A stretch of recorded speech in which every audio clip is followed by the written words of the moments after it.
नमस्कार, आप देख रहे हैं पीपुल्स टेक। मैं हूं आंचल उपाध्याय। 1 फरवरी को संसद में बजट 2023 पेश कर दिया गया है। नरेंद्र मोदी सरकार के इस बजट को लेकर देश की जनता को जिस बात का सबसे ज्यादा इंतजार था, उसका ऐलान वित्त मंत्री निर्मला सीतारमण द्वारा कर दिया गया है।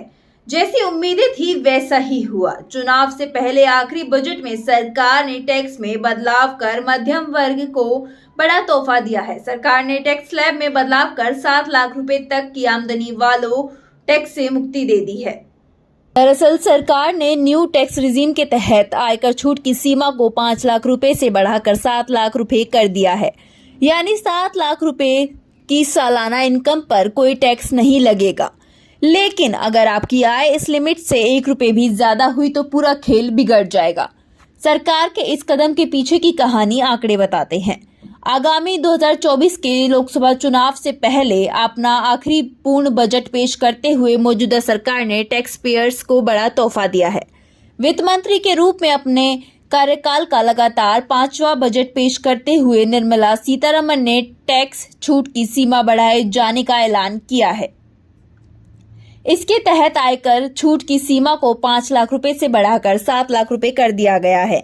यह लाभ न्यू टैक्स रिजीम में ही दिया गया है। सरकार की घोषणा के मुताबिक अगर किसी व्यक्ति की सालाना आय 7 लाख रुपए तक है तो फिर कोई टैक्स नहीं देना होगा। वहीं इससे ज्यादा कमाई पर नई दरों के हिसाब से टैक्स काटा जाएगा।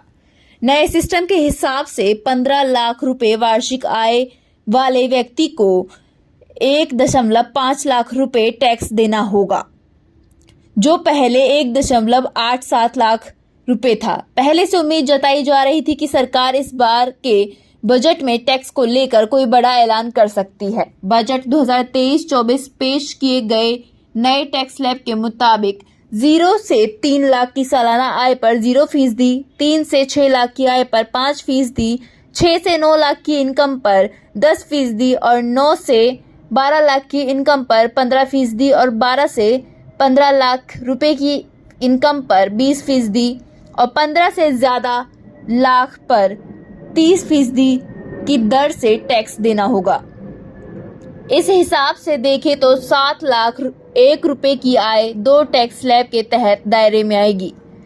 साफ शब्दों में समझे तो 3 लाख रुपए तक की इनकम पर कोई टैक्स नहीं लगेगा, लेकिन 7 लाख 1 रुपए की आय पर पूरा टैक्स देना पड़ेगा। बाकी के 4 लाख 1 रुपए पर में से 3 लाख रुपए पर 5% की दर से टैक्स लगेगा, जो 15,000 रुपए बनता है।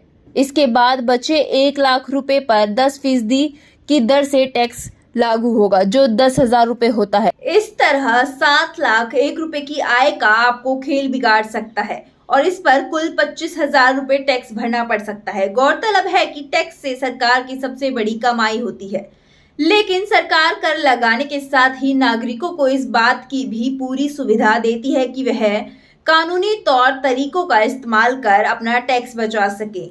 फिलहाल के लिए बस इतना ही। देश और दुनिया की तमाम बड़ी खबरों के लिए लाइक, शेयर और सब्सक्राइब करें पीपुल्स टेक। नमस्कार।